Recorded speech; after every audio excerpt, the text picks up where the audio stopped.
I think they're chomping at the bit to wreak havoc throughout the NFL. I think they know that as they stand here right now, they should be two-time reigning defending Super Bowl champions if it wasn't for the stupidest call in NFL history as far as I'm concerned.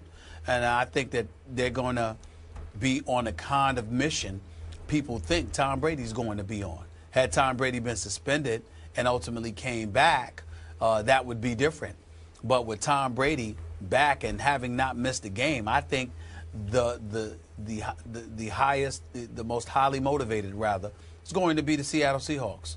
I think the Legion of Boom will be ready. I think the acquisition of Jimmy Graham as your tight end, along with Lockett at the wide receiver spot, the Doug Baldwins of the world, and then when you look at beast mode coming out of the backfield, I think the combination of all of those things leaves Seattle still standing as the team to beat. And I think they will be on a hellacious mission. And anybody who gets in their way is going to get annihilated when it counts most. I think that the Seattle Seahawks will win the Super Bowl title. I want to stall making my pick, so I'm going to get Mark to critique Stephen A's pick. Could you respond, please? Listen, the Seattle Seahawks are a great football team. We all know that. Let me tell you about winning championships. Let me tell you about winning back-to-back championships. One of the things that's very hard about winning back-to-back championships or going to back-to-back Super Bowls and continuing that kind of incredible run is I always likened it to going to the dump. See, now I've worked physical labor my whole life, okay? That's what I did as a kid. So I used to have to go as a construction worker and make dump runs. I would go to the dump to dump the garbage and dump all the scraps. I would always keep certain things that were good for throwing. And at the end of my dump run, I would throw things at the seagulls, right? Because all the seagulls are hovering over all the garbage. They love that. Was this in Alaska? They love that. Yeah, this is in Alaska. That's why. Okay? So here's the deal. When you have that kind of success, guess what you are? You're the garbage at the dump, and 31 other teams are those seagulls hovering over the dump trying to pick your scraps up. And what happens to you as a football team is, one, you have to pay guys. So there's certain guys you can't pay. You've got to pay the Russell Wilsons of the world, so there's certain guys that you can't come with contracts with. All of a sudden, people within that organization get disgruntled. Listen, man, I had as much to do with that championship as him, Cam Chancellor. I had as much to do here. And so eventually what ends up happening, you lose a couple guys. You lose a cornerback out of the Legion of Boom. All of a sudden you lose a couple special teams players. You lose the glue that holds things together within a locker room. And what ends up happening is eventually you get weakened. Your division gets stronger. People take away key components.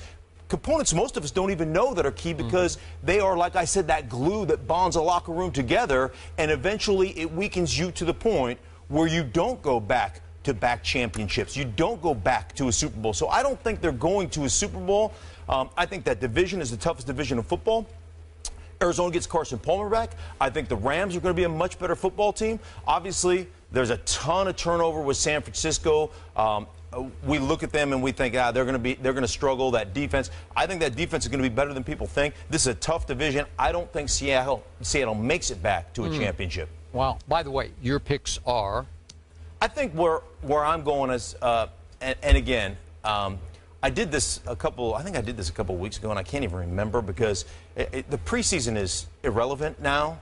I mean, the first two games of the season really become the preseason. Teams don't game plan anymore. Teams don't play anybody anymore. It's really hard to get a good feel on who's what and you know where teams are going. But I'm going to go the Green Bay Packers, even without Jordy Nelson, representing the NFC. And I think I'll go the Patriots just because Tom Brady. And I think this is this will be another like 2007. Hey, you know, I'm going to cram it down your throat kind of tour of the New England Patriots after Spygate. This is the deflate tour of 2015. We're going to deflate every NFL team that we come across because we're so sick. So did they go to the dump and hit the Seagulls and win it all? I think I'm going to take the Green Bay Packers. I think you look at what happened to them in the NFC Championship game, I believe, against the Seattle Seahawks, where they had that game won and they sat on their hands and they made a couple of mistakes. Aaron Rodgers was terrible the second half. And I look at that. You know he's 2-4 in the playoffs? Yeah. I didn't know if you knew. What's that?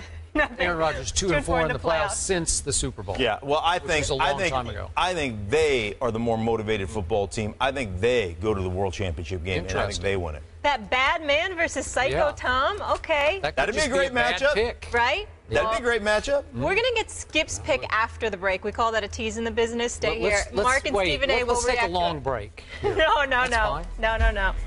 We'll be back in a minute.